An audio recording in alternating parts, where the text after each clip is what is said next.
Hey McCall Pack, welcome back to the show. You, of course, are listening to Welcome to Beacon Hills, a Southgate Media Group podcast dedicated to all things MTV Teen Wolf related. I am one of your co-captains, Lilith, and joining me, as always, is... Hi, this is Dahne. Glad to have you here to talk about 508, another episode where they kindly explain the title. Hashtag history lesson. Or in this case, mythology lesson. Etymology. Or vocab. Yeah. We're talking about 508. Lots of lessons. Ouroboros. And I was like, just when it couldn't get more obnoxious. Anyway, let's just get right into the recap with the tech specs. This episode was written by Will Wallace, a relatively newcomer to the show in Writer's Room, as well as newcomer to the show, David Daniels. So I think I can understand why I feel the way I feel about this episode in part. No offense. Teen Wolf is one of those shows where it's kind of hard to come into the show because it seems like they don't have a show Bible. That is probably true, considering the fact that for the most part, werewolf powers are wonky. That's kind of their thing. What works sometimes doesn't work other times. It's just kind of loosey-goosey. Yeah, so, there we go. There it is. The synopsis for this episode, straight from the MTV press release. Scott and Malia set out to rescue their captured friends, and Deaton makes a horrific discovery about the Dread Doctors. I think that is the most on-point press release they've ever kind of released. I think it's kind of funny. Let's just say that this episode is an even-numbered episode, and in Season 5, that's not the very best, so... But it does have some high points. Like, I generally have not liked the odd-numbered episodes.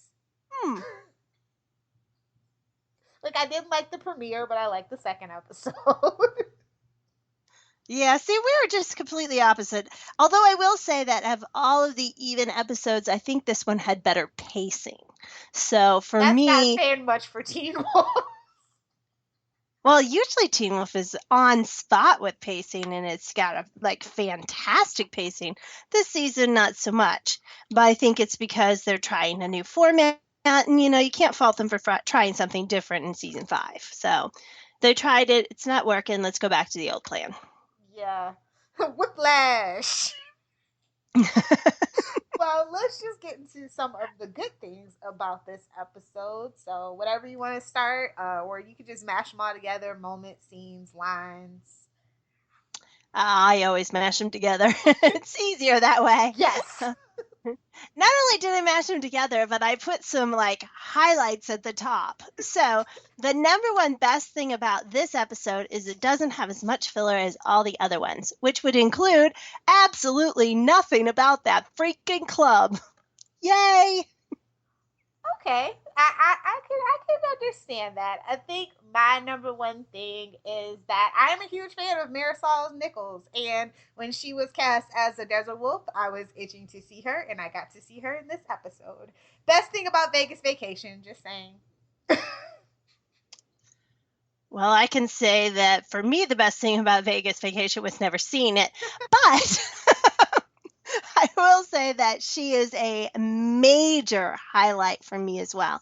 And one of the reasons probably why this episode was so much better for me than the other even episodes, because when all the middle sucked, she was fantastic bookending both sides. Mm-hmm. I think that was great that they started with her. I thought it was even better that they ended with her. Thank goodness, because it was getting a little iffy there. But for me, it was a pleasant shock because I didn't think that we were seeing her until the 5A finale at the earliest, like that whole, 30 seconds at the end that sets up the next season. I thought that would be the first time that we would see her. And so to find her earlier and for her to make such a bold statement about having to kill her kid, I mean, that's pretty powerful. And that's she the next was mystery. Yeah. And it's a mystery that I'm excited about. Because I we was care not, about Malia.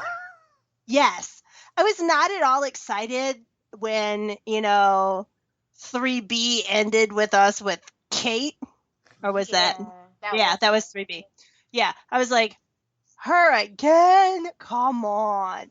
So to see that we're going to be going into this direction, I am extremely excited about this one because I think that it is a storyline that's interesting. It involves Malia, who has been underplayed this season.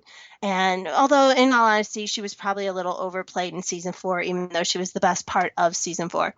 Um, but I like the idea that we're coming back to that story. If we were going to go into another storyline, I wanted it to either be Malia or Kira's background. And so I'm really happy that we're And we're going getting here. both in the next half of the season. So I heard that. I don't believe that till I see it, but I heard that. a whole episode dedicated to Kira and Mama Fox. I'm curious. I hope so. They are in I a hope. desert though, so Hey, maybe it's a desert fox. exactly. Maybe it's a flashback. Who knows?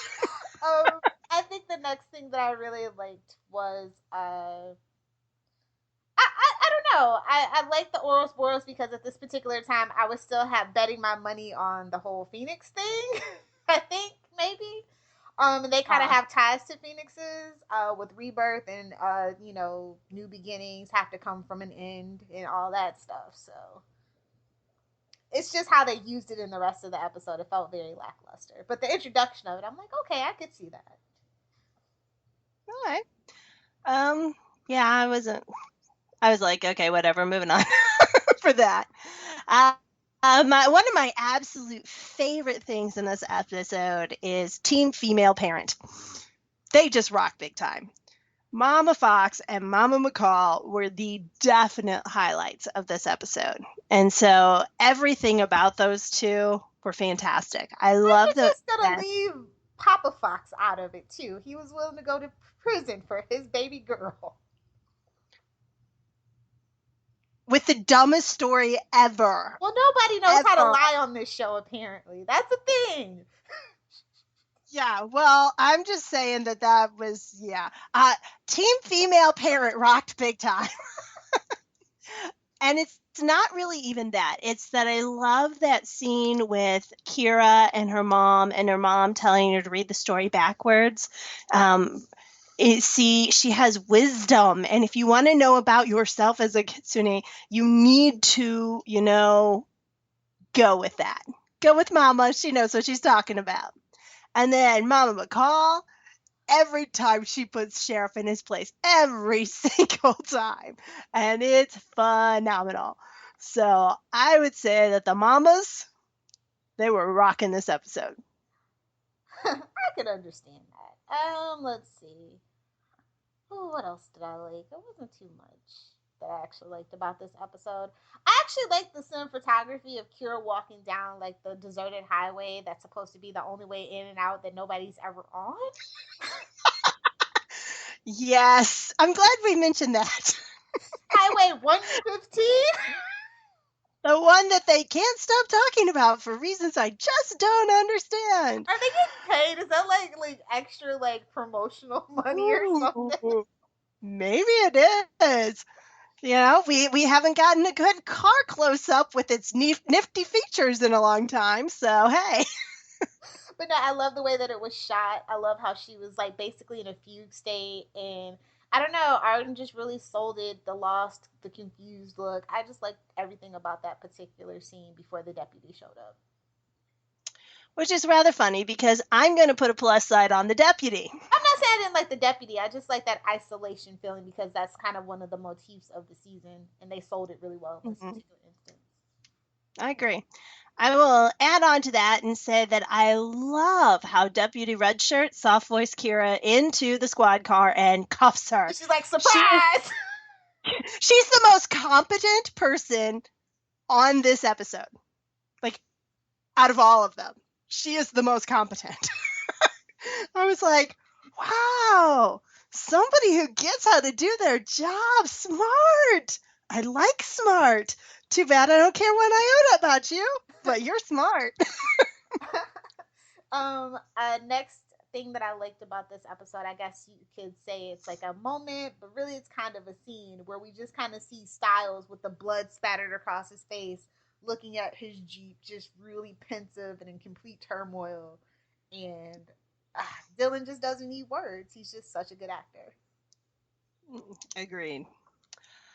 And I will add on to that and say that I really, really, really love that the Jeep got uprighted so fast and looks somewhat functional. And he's talking to a mechanic, which means that she should be able to be fixed. It just gave me lots and lots of hope when I needed it. Granted, they take Theo. that hope away, but... You can thank Theo for turning the Jeep back over, though. You know what? I thank Theo for a lot of things in this episode. Because he's the most interesting of them all. Yep. Oh, something that kind of piqued my curiosity in a morbid kind of way is when the geneticist uses the ultraviolet light to examine Hayden's skin, and it looks like she has like those wear-jagger spots. Mm-hmm. I was like, ooh, maybe we could actually get a real explanation of wear-jaggers now. But either that or Kate's coming back and I can kick everybody in the teeth. I think, actually, I heard that Jill's doing something, so I think that's why I was okay with it. Ooh. She's another one that she and Misha Collins are two people that I really hope get their own series. Really. You go with that. I wish you all well. Whew. All right, I'm going to throw it out to a fan favorite moment of the whole thing. Styles' first name starts with an M. And thus, getting us a little bit closer to the series' longest-running mystery. No, actually, you know what ticks me off about Teen Wolf?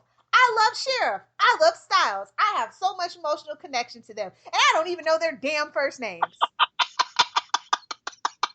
See, I think that's brilliant. I think anybody can make you fall in love with someone by just knowing their last name or their job title. That's pretty brilliant. Well, no, okay, so here's the story behind that, right? So Jeff was teasing the writers right before they were beginning the season. They were like, he's like, hey, do you guys want to know Styles' name? And everybody's like, well, yeah. He's like, too bad. I'm the only one that gets to know it. Na boo boo. And I'm just like, at this point, I don't even think Jeff really knows. I think it's a Greenberg thing. We'll never know. Oh, I agree. I agree. It's one of those truths that's forever out there, but nobody knows what they are. His name's just Mike. Oh, but his first name has to end with an E-N-I-M. No, Jeff debunked that way back when. That was just some gibberish, yeah. Like right when it came out. Yeah. Well, that's good to know because I can't think of any name that I would even want to know that starts that. Although, of course, it's supposed to be really bad. So, unpronounceable and everything. It's a plain name like Mike for somebody as special as Styles. I'm just saying. If it's just Mike, everybody's going to throw a fit. Because quite frankly, how could he?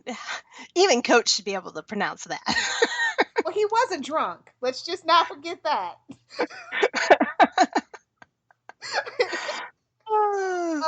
Okay, so I'm gonna do it for the Parrish fans, and I'm just gonna go to my baser instincts. I'm gonna say Deputy Parrish covered in soot, and then like in the shower when the phone rings. And that's on my negative list. And all the Parrish fans like, thank you. Yeah, it's rather high on my negative list.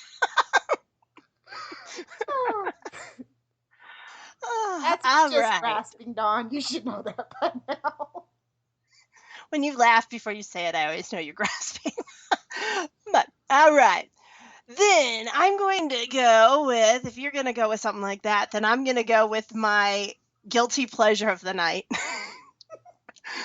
The steampunk scientist kicks Liam in the nose. That's actually on my list, too.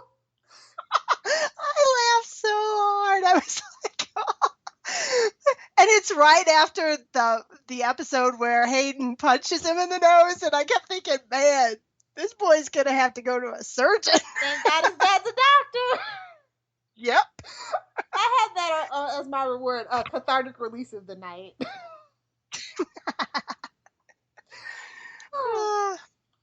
So yeah, I think for me that just about wraps it up. Other than the end of the episode where we see that the Desert Wolf wants to kill Malia, and it got my wheels. It got me sucked back into the story and interested in theory crafting again. Mm-hmm. Well, I gotta say that was the highlight for me. Is that it really was the best cliffhanger they've had in a while, and I really want to know more. So, for me, there's a lot of other ones too. Like I said, everything Mama McCall and Sheriff, including that best scene where they're having their ice cold standoff while Deputy Redshirt's talking about library cards, and it's just like, Mama ain't playing anymore. So I thought that was fantastic. I do love the idea that we've got some forward plot movement. It's the first time in a long time, but now Sheriff knows about Psycho and Styles, so that's something that'll go through. I like him asking about the key card. I thought that Kira remembering that she got whammied by the steampunk scientist was a huge thing. And I really like that because it confirmed several things that we had there. I like that they tied in the house where Parrish got whammied into the whole thing. That made a whole lot more sense. And we again got confirmation that Parrish is stealing the bodies. So while we knew most of that, it felt like in this episode, the characters were finally catching up to where the audience was. And it was important to be moving in that direction because it was getting too slow and dragging on too much. Yep, I agree. Well, it's the penultimate episode, and usually that's the turn for Teen Wolf anyway, episode 8. So I'm glad that they kept the tradition. Well, not episode 8. Usually it's episode 10. Well, the last two, Yeah. Okay. I can't hold this in anymore. Let's get into the lowlights of this episode. Damn you, Theo, for stealing the Stilinski hug. It is not your place, sir.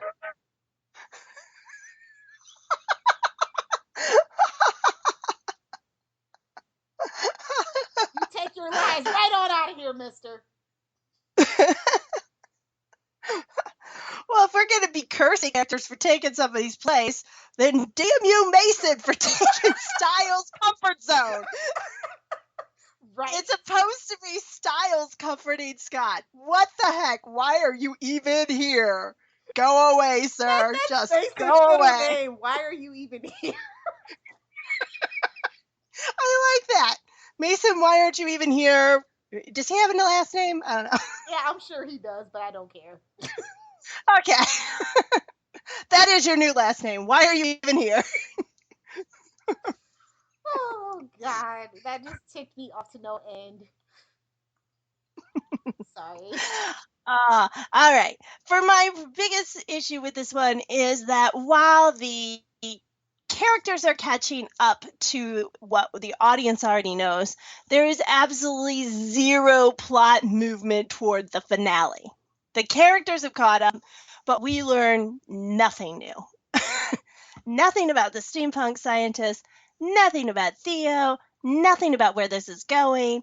And for me, I think it is a huge mistake to continue this plot on into the next one. They needed to tie this part up as a self-contained, standalone season, just like they have all the other seasons, because they are no longer interesting. Nothing about the steampunk scientists made me go, ooh, I want to know more. Because right now, they've just been played out. Nothing has happened for so long that I no longer care about them. Similar to Parrish, nothing was it was played out as a mystery for so long. I was like, whatever, when they finally reveal everything. So for me, I just think that I understand this was an experiment. They wanted to see how it goes, and I'm all for that because they're in season 5 and they need to experiment. But as far as I'm concerned, the experiment was a complete failure, kind of like the steampunk scientist experiments. And we need to go back to what we're good Their at, which is condition making those. worsens for sure, dog. Yes. Oh, this plot, the whole condition worsens. And it just keeps getting worse. Oh, Let me just say that I could see the silver goo last episode. It is now flooding over me in this episode.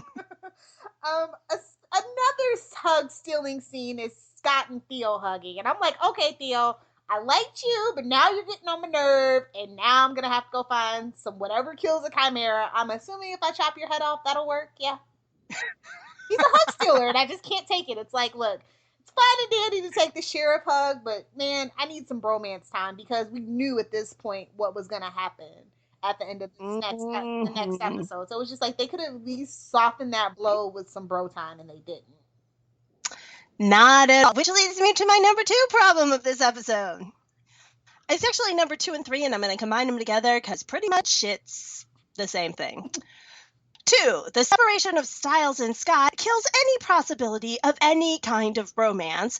And 3, sidelining Styles and Lydia again makes zero sense. Yeah. I hate both of these things together because both of these things together are part of the reason why this season, while it works for me a whole lot better than season 4, let's just get that straight right there, it doesn't work for me as well as, let's say, season 3, because without the bromance, there is no Teen Wolf. And without Styles and Lydia being an important part of the pack and actually involved in things, Nothing gets done. then nothing gets done at all. And people do stupid things like go without a plan. Seriously, no plan is a bad plan. Period. Well, I don't know. Considering the plans that they do come up with, It's still a bad plan. I think that is the true lesson learned. It's not the Ouroboros thing. It's if you have no plan, it's as bad as a bad plan. yeah. What the heck was up with those Deaton, the Deaton side of those Deaton and Desert Wolf scenes? It was brutal. I'm not saying Seth Gilliam is like Emmy, best supporting Emmy award like caliber anything, but he's usually better than this, and it was just so odd on how dreadful it was. It felt stilted, that is for sure. And I'm not sure. I'm not sure if he's supposed to come off as shady, because he sure did. I didn't understand what his motivation was, and I don't understand. He obviously has some kind of a relationship with the Desert Wolf. He knows her. She knows him. So is that going to be part of the story? Is that part of why their conversation was so stilted? I don't know. I don't get it. Does he know that she wants to kill Malia? Because he certainly didn't seem as shocked as we did. So, you know, these are some things that you might want to tell people. Like, I don't know, Malia. Yeah, it was just so weird and random, and I'm like, Mm-hmm. Deaton, I'm gonna just throttle you myself. I used to be his biggest fan, and the more that they try to tell me that he's a good guy, the more I feel like he's not. Mm-hmm. Oh, I understand. I understand completely. And a lot of the fandom really hates that. They take that as like you know, Tumblr and how they are. They're like, oh, it's because he's black. I'm like, no, it's because that's the way they wrote him. Like, I know the whole season 1 or 2 thing where, it was season 1 where they thought he was shady. Like that, they say some people haven't let that go, but no, I totally knew that was a red herring. But as this series has gone on, especially with the Nemeton rebirth thing, he has gotten shadier and more evil adjacent, and I don't understand how people can't see that the way that I do. You are talking about the fandom that thought that Theo could be redeemed. So, just saying. Ooh, burn, Dawn! I'm sorry. Shots fired! Desert Wolf style! Well, this is a fandom that sometimes thinks that if they are hot, that they're not evil. And that just doesn't seem to be a correlation in, well, real life or anywhere. So, yeah. Yeah, I know what you mean though. But yeah, so I don't know. It's just weird seeing the different takes on things because like I was all for Deaton up until like he did that thing with the Nemeton. I don't know. I just think he'd be more interesting if they turned him And evil. that would mean he was actually competent if he was at least Yes. evil adjacent. Well, it would then make sense why he keeps all this information that's very helpful and important to himself instead of telling people in, say, like the second episode instead of the second to last Well, episode. actually, So, there's a theory about that because he was supposed to be an emissary and a druid, and they're supposed to actually kind of technically be neutral, which is why his sister took up the whole thing with Deucalion to keep the balance. But I don't buy that because I don't even think Jeff was thinking about that. That's just me. yeah, well, there's a difference between neutral and allowing hundreds of people to die because you don't give them vital information. If that's the case, why is he giving them information, period? Exactly. Yeah, I don't know. I think he is not as interesting right now as he could be. So he either needs to embrace his inner emissary and become the plot device that he already is, or he needs to just go evil and make it fun. Exactly. I think that's exactly why I feel the way that I feel. It's more of a hope. Oh, yeah. All right. For me, everything feels sidelined and stifled and stymied in this episode. Chimera 492 is a complete waste of breath. What was his Dude, point? he looks like the other kid. And I'm like, why does everybody look alike? Because this is Teen Wolf, where we have generic blonde teen assassins running around everywhere. That Whether they've wasn't, got he looked assassins, like Corey, right? he looks like every other kid on the show. I'm sorry. I agree. Like, I was so confused. Like, I was just like, I usually don't suffer from, like, face blindness, but everybody is really starting to look like a crossbreed between Brett and freaking Liam. And I'm just like, ah! Yep. Yeah, you all get a nickname except for you, Chimera 492, because I knew you weren't making it, so you're out of the way. Yeah, I mean, he's a complete waste of breath. We get Kira's revelation that she was, tinkered with by the steampunk scientist, and then she leaves, so that was a waste. That happened last And season, too, though. She kind of disappeared. oh yeah, but even Scott is largely sidelined in this episode because he's not in the right place. I mean, he spends the entire episode on the wrong side of town, basically. It's like he was aiming for the A train and wound up on the C train. So it's like even Scott doesn't make any bit of a difference in this episode. I don't think he ever does, usually. I don't know. All I know is that we spent a lot of time walking. And while that did do a good job to get us to Scott's complete breakdown, it's not interesting to watch. Speaking of things not interesting to watch, Creeper Theo as he drives Hayden and Leo and watch them kiss in the rear view mirror, and he's like, "Well, she's a knockoff," and I'm like, "Well, sir, that is the kettle calling the pot black, is it not?" I love how he's now the chauffeur, but, even better, we have to have super special Liam, whose kisses magically take her pain away. Oh, joy. Yes. Nothing about that. I didn't like anything there. The only thing about that scene was good is that it set up the central conflict for the next episode because Theo is smart. He does. He plants the seed that Scott needs to turn Hayden. And that can't possibly be a scenario where Scott wins, period. So, I got to give, I'm not happy about a lot of things, but I love Theo as the villain because he is so manipulative and so smart. He's what Peter needed to be last season. Yep. And just wasn't. I mean, he really is Peter Jr. when Peter's on his A game. I'm saying, I think that he's twins with Malia. It's something going. I feel like he's a secret Hale too, or something. No way. Oh, please no. I can't take him as a Hale because then he's gonna stay. I love him. He's got to die. Because we and don't not have a Derek resurrected anymore, Dahne. so we need another Hale. No, we don't. The Hale house could be just closed for business for right now, because if I don't get Derek back, I don't want some wannabe weird psycho sociopath.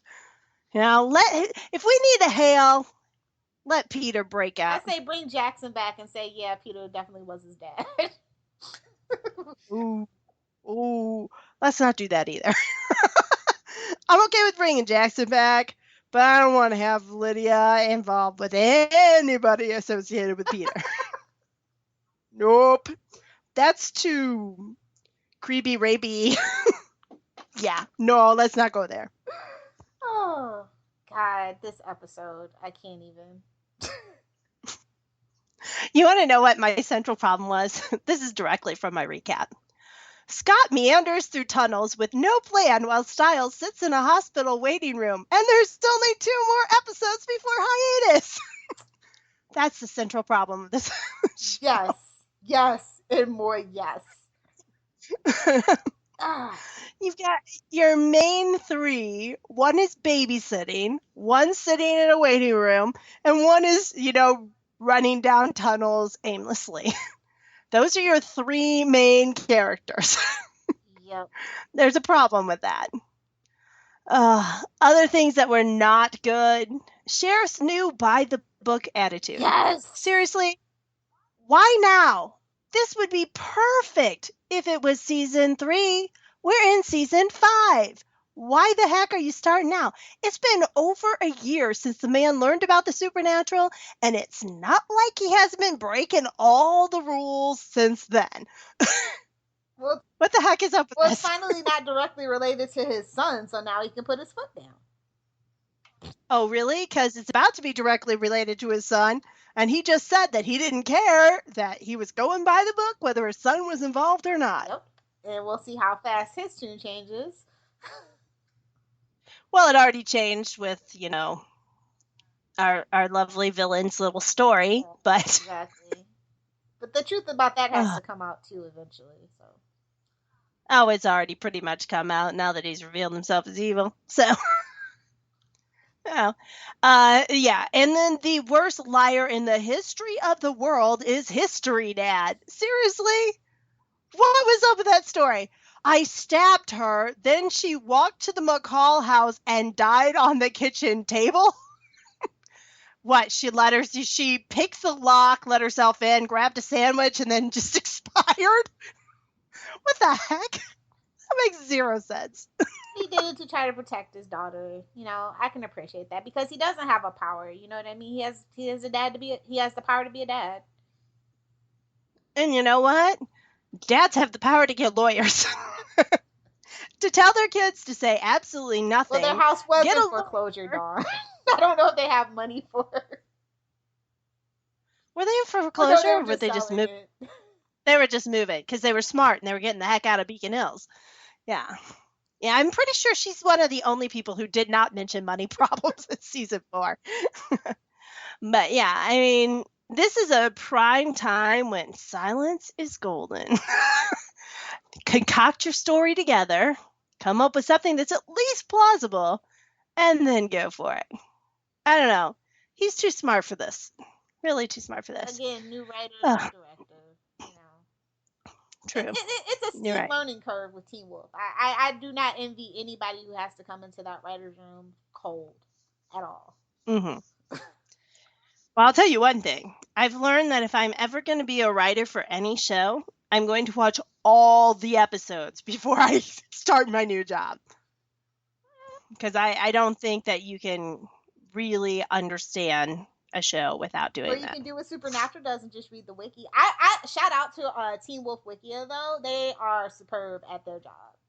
So all the people that volunteer on there, you guys do an excellent job. Love you bunches.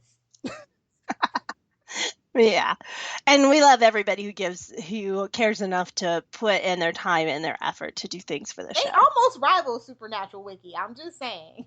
They really do. And for those of you who don't know, that is quite the compliment because Supernatural Wiki is amazing. I mean, they keep track of what clothes the character. Yes. So if you keep track of how many shirts a character owns, you know, comparing to that is awesome. So yeah, Right. I have a lot go more things ahead. that I didn't like. Vent, Are you good? vent, All sister. right. Here we go. I hate, hate that Scott mind raped Screamer. I hate it. I hate the way that it was done. If he did it by asking him about it, it would have been Scott, but it's not. He comes in, he doesn't answer Styles, who is asking about his girlfriend. He doesn't heed Lydia, who says, "Wait, no, we need to think about this." He just goes in and claws him, and it's rape. It's mind rape right there. And that is not okay for the moral center of your show. There better be some consequences of it, because that is a huge But deal. really, He it needed is a big to. deal because that's kind of sort of the straw that breaks the camel's back a little bit with the rest of the pack. You know, they're like, he's lost, it's official. You know, this is Scott is on the edge kind of thing. But I think something. I mean, I don't agree with what he did, but I think the writers think that Scott has to, as they put it last season, evolve somehow. And Scott I has to be allowed to make mistakes. He has to allow to agree. room to grow and not necessarily become dark, but I mean, sometimes, everybody always gives him crap for not killing even when it's justifiable. Well, he's at his Mm. wits' end of trying to find Liam and Hayden, and I can kind of understand where it's coming from as a character and the writer's point of view from it, but it was absolutely gross. See, I don't agree, because one, Styles has not lost faith in Scott, period. And Styles Well, is he has there. because he doesn't think that Scott would have understood if he would have told him the moment that it happened with Psycho. I think that Scott would have been way more receptive than later down the line. Plus, having heard it from Theo first. Oh, I 100% agree. But I don't think that not telling Scott shows any sign that Styles has lost faith in Scott. It completely shows that he's lost faith in himself. So, but I don't think that Styles is questioning Scott's leadership at all at this point. Lydia's not questioning his leadership at all at this point. The only person who is questioning his leadership is Liam, who is not there. So if that's the case, that they were trying to make it where his pack was going to break down because they had lost faith in Scott, they utterly failed, because the one person who's starting to question him is not even there. Okay. Screamer suddenly, doesn't trust him, but why would we care about his opinion? He's Chimera number what, 487? So who cares what he thinks? Mason is still 100% pro Scott. He's like the most pro Scott person around at this point.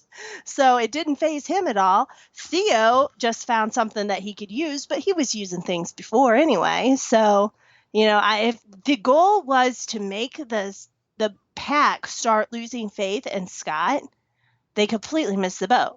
I mean, Kira's not even there.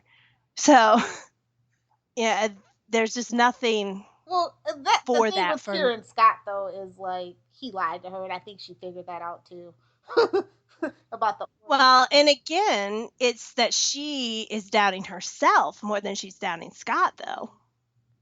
I mean, all these people are really, except for Lydia, they are all breaking down because they don't trust themselves more than they don't trust the team, the pack. And Theo's done a fantastic job of picking at that.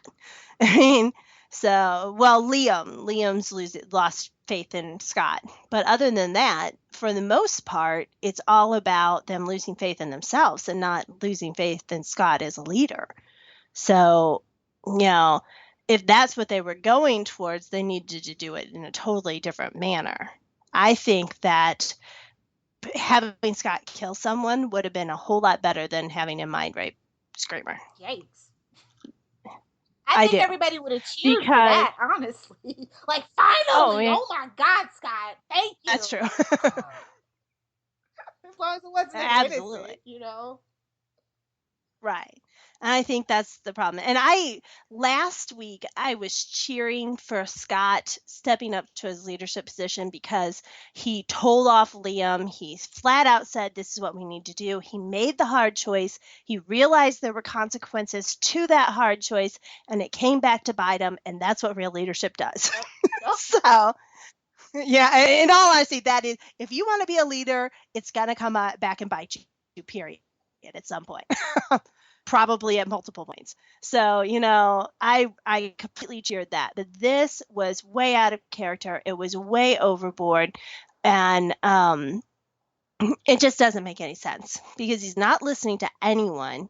He's not looking to see any other options. He has other options. He's not using them. And so for me, it felt like Scott was taken over by the pod people. And he becomes completely unrecognizable. Well, he also Leadership. was inhaling Wolfsbane this whole time too, as well. So, I mean, in retrospect, Yeah, but does that make them stupid? it kind of does, right? Does it?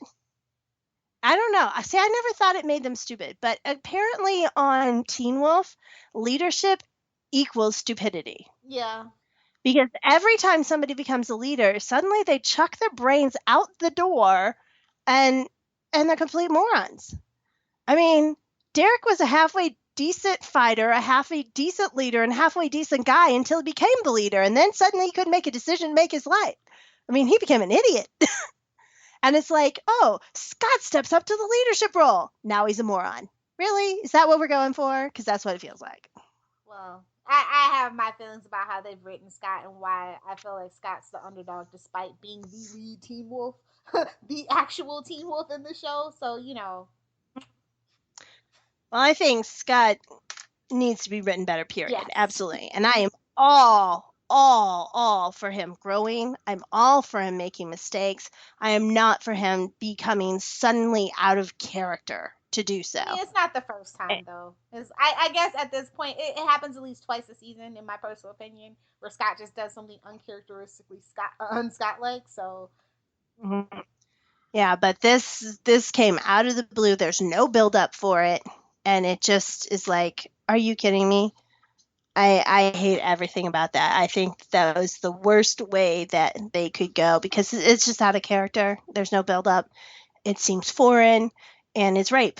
So knock it off. Write your character in a gradual character development. Give him some hard choices. Have him make those choices. But my goodness, can he still be Scott, please? So I hate everything about that. I also hate Scott, the all-trusting Scott, totally doesn't believe Kira when she says, I didn't kill anyone. Now, I seem to be the only person in this entire fandom who believes that she did not kill anyone. So I totally think that Theo's playing her. I think it was brilliantly done. But the whole idea that Scott can't, I mean, he's just lied to her the whole time. Whole time. And then he's like, oh, no, I don't believe you killed him. No, not at all. Of course I believe you. Oh, gotta run. Sorry, see ya. I'm glad. Liam I think not- that Kira needs to get away from Scott, and I think that this like slowly breaking them up actually makes sense because they're just better characters apart. Oh, I agree with I think the writers' room figured that out, and so I like that they've used this mistrust that Theo has kind of honed and shanked Scott with now. He really has. I don't like the idea that Scott dumps everything in order to find Liam. I think that he's got several priorities, and the fact that the only thing that he's thinking about is Liam drives me insane. It's his beta, though. He did this to Liam. He's his Super responsibility. special snowflake. I'm just saying, in the grand scheme of things, as a werewolf, that's his beta. The first beta he ever bit, that's his responsibility. I understand it. I mean, I wish he would have let Liam die, but it's not the show we're working on. I think they have made it seem like Liam can't take care of himself, despite all other evidence that he has been able to take care of himself. He's beaten Scott before. So, as a matter of fact, he beat Scott on his first day as a werewolf. So, they're trying to play loosey-goosey with things that just aren't matching up with the canon of the show, and I don't like it. Liam's not helpless. They obviously want to save Hayden because they said that she was a success. So, I think that perhaps you can spend maybe a few minutes making sure that your girlfriend who's being accused of murder is okay. Yeah. I think it's dumb. Along with that, he has zero plan. None. He doesn't even take the time to talk it over with Lydia or Stiles, who are 100% the brains of this operation. I mean, I love Scott, but he is not the brains. So, kind of like Harry Potter. Yeah. Harry's not the brains in that group. They're definitely the golden trio. Yes. So, it just makes zero sense that he thinks that just rushing out is going to be better than at least processing the information and seeing if there's a good way to come at it. You don't discount your other leadership. You don't discount the people who are your ideas people before you start something. That's not good leadership. That's another example of all of a sudden becoming the leader and becoming stupid on the show. Ugh. At the same time, Stiles goes super hypocrite on us. I mean, Stiles can be a hypocrite. Don't get me wrong. He really can. But he is like majorly a hypocrite in this scene because he tells Mason that he can't go because he has no werewolf skills. Excuse me, mister, I don't have any werewolf powers either. You seem to have gone everywhere with Scott in every situation, regardless of having no superpowers. That's why we love you. So, one, I hate that you sideline yourself to go talk to your dad. I do understand it, but I don't understand why you didn't then leave after you talked to your dad. Ugh. I hate that Mason's taken Stiles' spot, but seriously, Stiles, you got to come up with a better reason than that. My reason is Mason has had far too much freaking screen time already. He can't go. Then, the entire Beacon Hills Sheriff's Squad is on corpse patrol. Are there no living people in Beacon Hills that need some help? Come on. I think I would have a little problem if every single officer in the entire county was guarding one dead body. What kind of shoddy police work is that? Well, And then he has Parrish. Then he has Parrish guard the corpse. I'm sorry, that made me laugh so hard. That actually probably should be a plus. It was a bad plan, but it was funny. Oh, I don't care about the puppy love layer. All of that was annoying. Plunging a needle into Liam's eye was about as disgusting as ripping out Lydia's tongue last week. What is up with all these super gross things that they're going through? I mean, I wish. A little bit of gore goes a long way. So why did they decide to put it all in at the same time? Because Teen Wolf doesn't know what moderation means at times. Like the pacing, it's breakneck at times, and other times it's as slow as molasses. Yeah, that's true. I also don't like that Liam has obviously never taken a science class in his entire life. Seriously. He gets by on his good looks, Dawn. Oh, well, you know what? That could be true. I could actually see that. Get somebody to tutor him, cheat off some people. I can see that. Ugh. Yeah, but seriously, Liam, there is no quota to how many failures you can have in a science experiment. That's why it's called an experiment. You know, when you get it right, that's when you're done. Well, I'm sorry. only they got Theo right, but... Yeah, I'm beginning to think that these centuries-old smart scientists aren't as brilliant as they think either. I don't know. I still don't know what their plan is, and that's the real big thing. We have no motivation for any of these characters. None. Theo. Yeah, don't know. Steampunk scientist. I'm the foggiest clue what they want, what they're doing, or why they're doing it. For all I know, they're just doing it because they can. Like I said, I think that actually would be more of a story for me. That's more of a kind of a horrific thing, doing this to teenagers who are helpless and defenseless just because they can. But obviously, we know that they want to do something. Yeah, and it's lame. You said it. You're preaching to the choir on that. I'm so over it. I'm tired of that bug language. Maybe they want to convert everybody to speaking bug language. Maybe that's their Ooh. ultimate goal. Okay, so they're a one language will improve the world kind of people? Yep. That's All right. New World Order, All bug language. Well, that would at least be unique. I could go with that.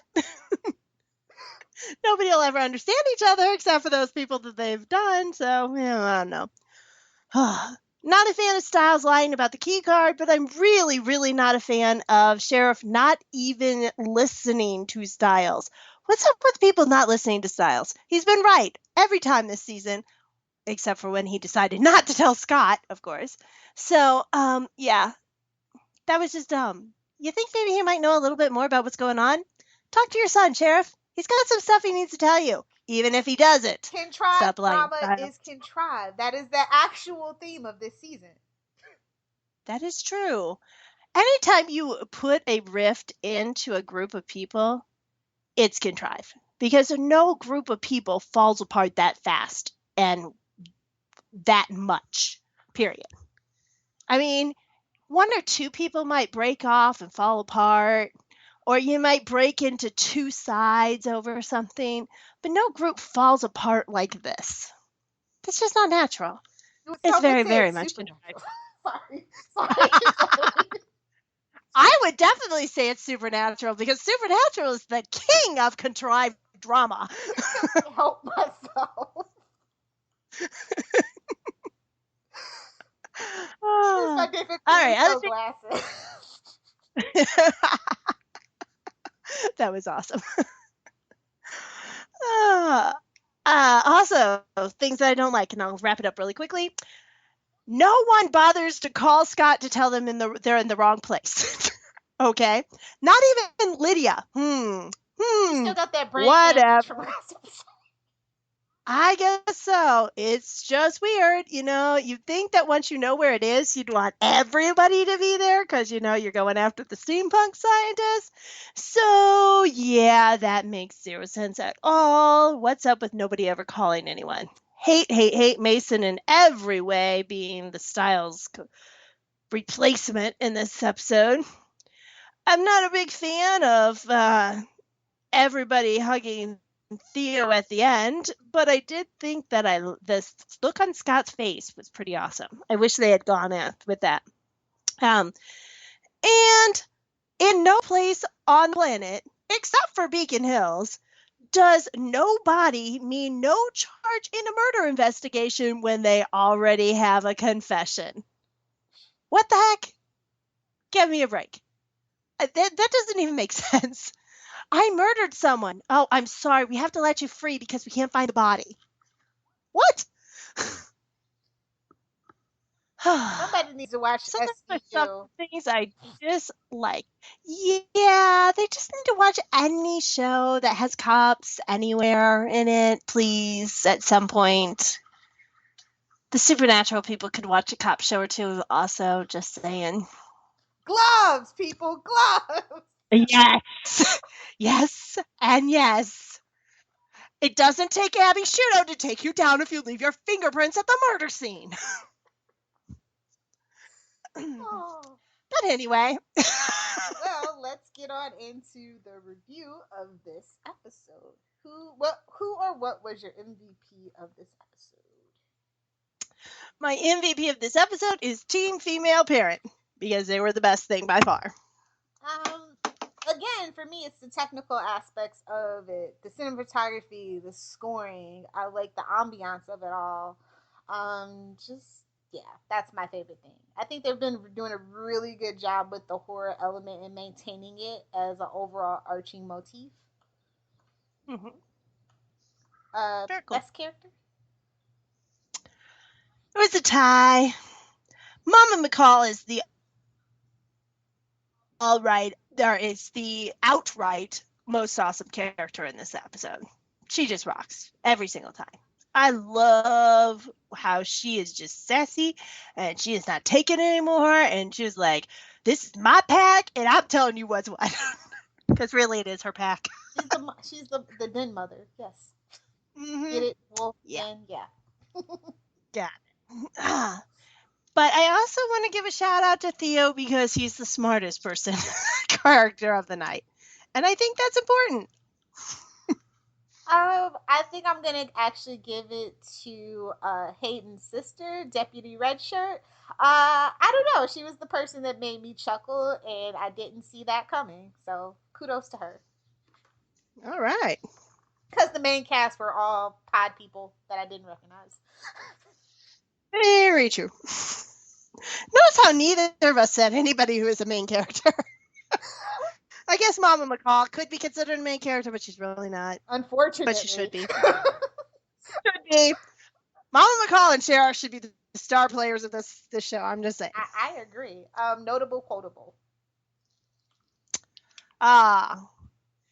Sheriff, I'll deal with it. No more bending the rules for anyone. Mama McCall, maybe you should learn to bend a little before someone breaks. What was that line?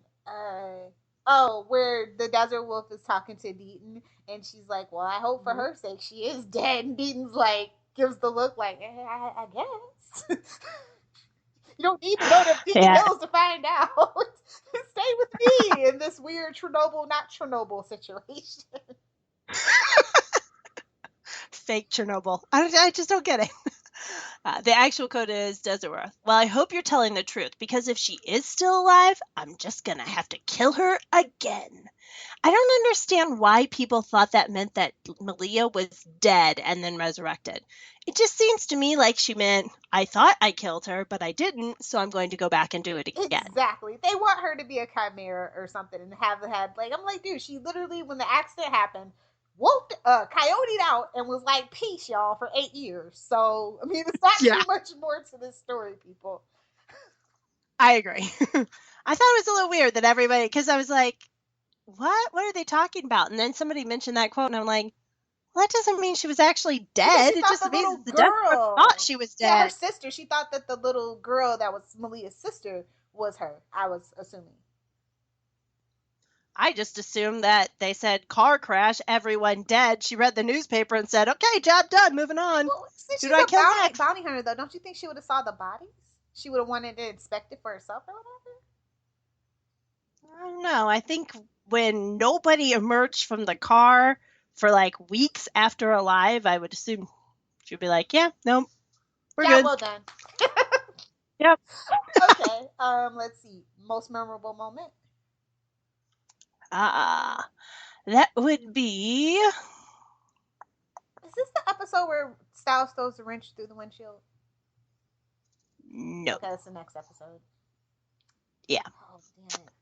It's after Scott and he have their... Yes, that's right. Because that's... breakdown. So it's the last episode. Oh! It's 10. Dang it. Okay. Well, I do think I have a most memorable moment, though. It's where Lydia and Styles finally have an interaction and they both they put 2 and 2 together, literally. Okay, Parrish is definitely the one taking it, and he's taking them to the Nemeton. Let's do this. Forward plot movement, people. If only it had ended up being that way. All right. My favorite moment is Mama Fox realizing Kira's need and helping her. It was the big all moment of the night for me. Forget those puppy love kisses. That was the big heartfelt moment for me. Aww, good for you. Let's see what's next. Oh, do you have any episodes? Character interaction? Yeah, character interactions, I guess. I don't really have any, but I can fake it. You can go first, though. All right. My best character interaction is Mama Fox and Kira, obviously. And my best character interaction was Mama McCall and Sheriff. Okay, I can see that. I think even though I hate this scene, I just love how Theo uses every opportunity to get under everybody's skin. It's when he's driving Liam and Hayden home, and he's looking in the rearview mirror, and he's talking to them, and he's planting the seed, and Liam's just so puppy love and love that he just, it's just all soaking into that soggy little brain of his. Just perfect. and the chaos that it causes for the rest of the next two episodes. I love it. I think I'm a Nick and Suni somewhere deep down inside. That might be my spirit animal. So. I don't know what's going on with you this season, because you're okay. Yep. So did you say yours already? Mm-hmm. Okay, so special episode awards. I have one. Okay. Worst hashtag tap that neck. No, sir. No, sir. No, sir. I don't even remember that one. Oh, I've been making a note of all the hashtags this season. They're awful. Okay. Yeah, no, I don't even know what that is about, so. Okay. And when they were pulling that stuff out of Hayden's neck, I'm assuming. I don't know. Oh, okay. Okay. Yeah, I must have totally blocked that out. I do that sometimes. It helps my sanity. Agreed. All right. For me, worst look. Theo's blood goatee. Seriously, he's got this little strip of blood going down his chin. I'm like, oh, that just, yeah, no, let's not do that. The best addition is obviously Desert Wolf, who also gets the biggest shock award when she just flat out said she was trying to kill her daughter. Just flat out. What's up with that? You don't tell somebody, hey, yeah, I'm just in town to kill my kid. Oh, she's interesting, but she's obviously a psycho too. Most likely to make me vomit rainbows. Hayden and Liam. Really? Really? Just go away. You're way too cotton candy. Most in need of breadcrumbs. Scott, Malia, and Mason, who just keep wandering around the water treatment plant. They might as well have been trying to find the Nemeton. Come on. What the heck was that? For a gingerbread house. I'm all for Mason getting shoved in the oven, by the way. Too bad he'd be saved in the end. Least likely to ever be told what he needs to know. Sheriff, with his new attitude about the supernatural. Do you really think your kid's going to confide in you or anyone else? Because you, sir, just suck tonight. It's such a weird shift. I get it. It's so out of character. Everybody's just completely out of character. It's at this point when I said, oh, so the steampunk scientists haven't just been whammying Scott's pack. He's been going after the adults, too. It would almost make sense. I think they are. And if they don't go there, they need to have some really, really good reason why all these characters suddenly went nuts this season. I would say they would blame it on the Nemeton. Not all Theo. I'll blame it on the Nemeton if you want, but you need to give me something, because if you're trying to make me think that Theo's manipulations are turning these characters into people I don't recognize, that makes zero sense. Yeah. So. And, of course, most overkill is Sheriff's armed corpse guard. I was just like, okay, buddy. Okay, so we do have some news before we get to listener feedback. It was just announced that Tyler Posey is definitely in for season 7. Hopefully everybody else follows suit. And also, speaking of Teen Wolf Wikia, they did a really... Wait a minute. Oh, what? Go back. Is there a definite Teen Wolf 7? Season 7? Because there's definitely a Teen Wolf 6. Yeah, they already have signed their contracts for season 6. I think Tyler Posey was the first one to sign it for season 7. Okay, so we're not for sure that season 7 is happening. If it does, know that if it does, he's in. Okay, good. I thought I missed something there because I was like, wait a minute, they just told us at Comic-Con that they had season 6. Yeah, everybody signed on for season 6, like Dylan O'Brien and Holland and everybody, but Tyler was the first one for season 7, so there's a potential. But Jeff is definitely leaving at the end of season 6, so Yeah. See, I figure season 6 is probably it. So I think they can squeeze one more season out, and if it does well enough in the ratings, maybe 8 and call it a day. It's enough for like syndication, maybe a movie or something like that. Even if it's just a TV movie. all right. I mean, it is like the number one thing on MTV that isn't like reality shows. So I can see them wanting to milk the cow and beat the dead horse. Well, obviously, because they've got some people who are rising stars right now, so that automatically gives you more attention to your network. But I would think that they'd be coming to an end of what they can do with these characters without making a significant shift. Well, it's going to be a significant shift regardless, because I really feel like the more that I read these interviews with Tyler Hoechlin, I just see that he doesn't really want to come back unless there's a good reason for him. And let's just be real, Derek has never been Jeff's favorite character. So Mm-hmm. I can understand that as an actor.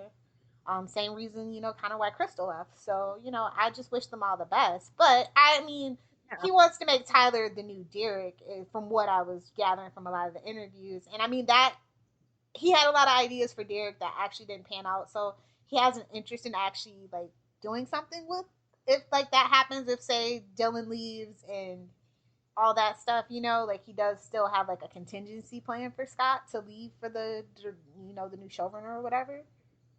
So I mean, it's nice. Cut your losses and go. Dylan and Tyler go. If Dylan and Tyler go, your show is done. Get over it. Put your energy in creating something But new. it's still a business, Like something for the same characters, or for the same people, just different characters. Yeah, it's a business. They got to do what they got to do. But also, Jeff Davis did a wonderful Q&A with Teen Wolf Wikia. So please be sure to check that out. That's right on their front page. Very cool. I'm not seen it yet. Yep. And also, my top picks for reviews for this episode are AV Club, Den of Geek, and Backlot. No surprises there. So about that listener feedback. Well, first off, I want to start with a quote that did not come during the episode, but actually came 4 days after the episode with Tyler Posey. And we all know that his mom had recently died. Well, 4 days after this episode was apparently her birthday. And so he wrote, "Happy birthday, Mama. I love you forever and ever and ever and ever and ever." And then Melissa Ponzio, who obviously plays his mother on this show, wrote back, "And she would love you forever and ever and ever and ever and ever and ever and ever and ever and ever and beyond and forever again." And I just thought that was incredibly sweet. I love the fact that they have a bond that goes beyond just this show, and that, they're there for each other when they need it as people. I just think that's fantastic, and I love when shows have something like that going on. Yeah, I agree. So I just thought that was really sweet. However, going to the snarkiest of the snarky, which is what I usually pick for tweets for the show, I had a really hard time picking which of Claymore's or Us was the one that I wanted this time, because she had three tweets that were just phenomenal. So I ended up going with the pun because, I just do that. So at Clone Poster said, and this was right after Deaton and miscellaneous guard guy break into faux Chernobyl. And she put, "The tooth shall set you free." I just like that because, had the tooth, but then it also pretty much is the theme of what should be this season. Just tell the freaking truth. Yes. And then Dan said, "Feels like, damn it, homicide is my thing. She can't just steal my thing." And that just made me laugh. O'Brien is eternal said, and I completely agree with this, and I'm going to paraphrase this a bit. Teen Wolf Season 5A summary. A whole lot of stuff happened, but nothing actually happened. That's pretty much what this episode was all about, yes. As for the official Teen Wolf one said something that was so incredibly stupid that somebody just had to say something back. And so here it is. Teen Wolf, the official account, said, I thought the hospital was supposed to be a safe place. And at Maddie MCD wrote, are you new? Do you even go here? It's like, really, Teen Wolf? Really? Who's doing your Twitter feed right now? Because obviously they have never seen. Is this one of those people on Wolf Watch who just watch the one show? Come on. Yeah. Yeah. Another one from official people that just cracked me up was Lyndon Ashby, who plays sheriff, and he wrote, "Ugh, gotta hire more deputies." He knows.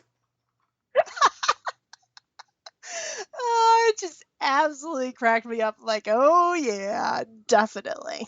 And my last one was also hard because it's from Teen Wolf Talk, and there were 4 of those that I really, really, really loved. So I am going to go with the last one, and that will be. So, from what I'm understanding, Peter was the good parent. No, there's no winner in this situation. You know you're screwed when Peter's your best choice. So, again, loads and loads of fun tweets that came from there. If you are not live tweeting Teen Wolf and you have any way of doing so, I realize that some people can't. But if you can, you really do need to live tweet this show because the people who are tweeting it are so fantastic and so funny and so snarky that sometimes the tweets are better than the actual episode. Agreed, ma'am. The fandom is what gets me through some episodes. And then again, the fandom is sometimes why I hate certain episodes. So it's a double-edged sword. But for the most part, our Teen Wolf fandom is still a really awesome place to fandom. I'm going to use that as a noun and a verb. Don't mind me. Well, as long as you don't use feels. Oh, the feels! Feels is a noun. My least favorite thing on the internet. Anyway, that looks like it just about does it for us here on Welcome to Beacon Hills. We hope you found this episode entertaining and informative. Please be. And we hope that we give them the grade for the episode. I didn't really want to go there, but if you want to end on a bad note, that's fine. Seriously, you aren't going to grade it. Okay, fine. We can do the grade. What would you give this episode as a grade? I'm going to give it a whole lot better than you did. I'm giving it a B minus. Oh! Yep. Because at least it's an even episode where the pacing didn't suck. It kept moving along. Even the parts that I hate the most, the walking around in tunnels and all that sappy love junk, it was broken up into such short pieces that it didn't feel like it was there. It had a whole lot less filler than all the rest of them. And the things that I really hated about it aren't things that are specific just to this episode. There are more problems with the season as a whole than it was with this episode. So I do like a lot of things about it. I do love especially the parents. I love that Kira now knows what's wrong with her. I love the potential that this episode had. Now, looking at it from the next 2 episodes, they don't make as much forward movement as I wanted from this one. But at the time that this aired, I felt it had great potential to getting us to where I wanted us to be at the end of this season. Okay, fair enough. This one is a C minus, bordering on a D plus, but because I'm in a generous mood, it is a C minus. I feel like if anybody watches Vampire Diaries over on the CW, then you know what I'm saying. I feel like at this point they have hit the season 4 quota where they have made a drastic error and now they're literally chasing their tail. That's the Ouroboros kind of connection. Haha, see what I did? And they're trying to get back to that former glory of season 3, and they just don't know how to do that. They're throwing things at the wall, and you literally thinking everything needs to stick, and it shouldn't. And they're trying to connect everything, which I like and I don't. So it's a double-edged sword. It's just like, hey, maybe you should have worked out your mythology a little more solidly before adding all these extra layers. And it's just frustrating because the why never gets answered without fan wanking. And I'm just kind of tired of it. And I think you have very valid points, and I think that is a problem for the season overall. Not specific to this episode, but just where this season has gone, and the plotting and the pacing and the things that Teen Wolf is really good at have seemed to have gone away. And I understand that was what they're trying. I understand this is an experimental year as well. We had 3 in a row, but and only 1 has worked. So, well, for me, I think, first off, every episode in this season gets an automatic bump up for not being season 4. It's just that simple for me. Because season 4 was just the ultimate in suckage for me. So when I think of Teen Wolf, I'm not comparing it to season 3B anymore. I'm comparing it to season 4.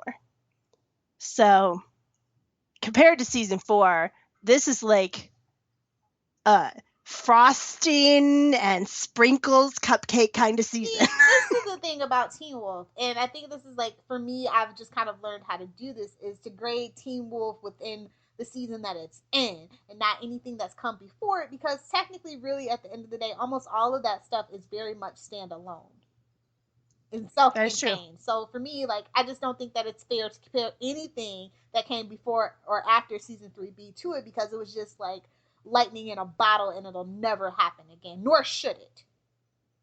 The Dark Style thing is over with. Like, let's let that go.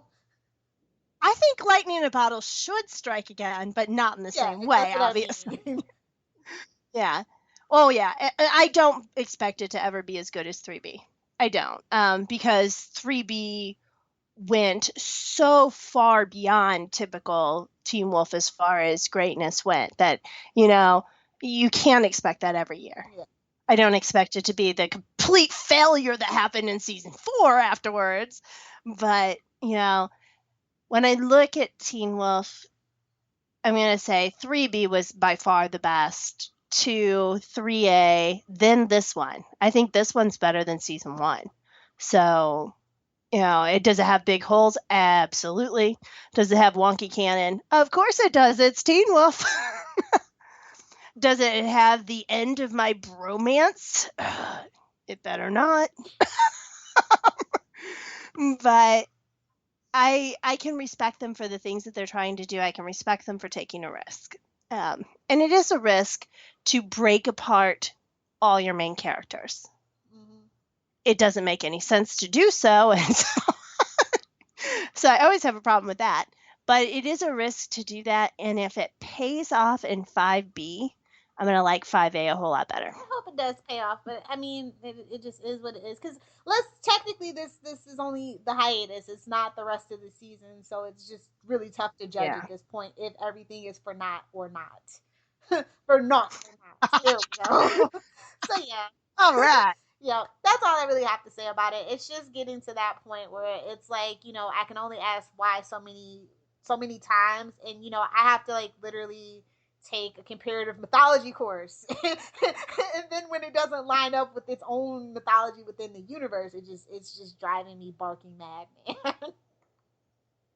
Well, as someone who's a fierce protector of canon, I understand that completely. Okay, so now we can get out of here. We want to thank you for joining us here on Welcome to Beacon Hills. We hope you found this informative and entertaining. We want to encourage you guys to send us some email at teamwolf.smgpod@gmail.com. Don't forget to follow us over on Twitter at Beacon Hills Pod. We also have a Facebook page, facebook.com/Welcome to Beacon Hills. And we are on Tumblr, welcome to Beacon Hills Podcast.tumblr.com. So what about you, Dawn? Where can they find you? Mostly you can find me over at Twitter. That's my favorite hangout. And I am there as Dawn1. That's at DAHNE1. You can also find me on my blogspot, which is dawn1.blogspot.com. And you can find me over at spoilertv.com. And getting ready to start my column back up again, which is called Last Week in TV, where I review the shows that I watched the week previously. Comes out on Mondays. And I try to always have a nominated show that I try to. And as always, check us out at southgatemediagroup.com, where we have loads and loads of podcasts for you. We have them on all kinds of subjects, so whatever you're interested in, we probably have a podcast on on it. Plus, we're getting new podcasts all the time, including the new one that I am doing with Kristen, which is called Redshirted, and it follows the 100 from the CW. So if you're into that show, check us out there too. As always, thank you so much for listening to Welcome to Beacon Hills. We'd love to hear from you, so don't forget to give us some feedback on any of those places. And until next time, don't mess with the mamas, even if you're not in Beacon Hills. If you would like to donate to help pay for this and other Southgate Media Group podcasts, simply go to our website, southgatemediagroup.com, and click on the donate button. It can be as little as $1 or, well, as much as you want. Help keep this fun going by supporting this and our other shows. Thanks again for listening, everyone. You're the best fans in the world.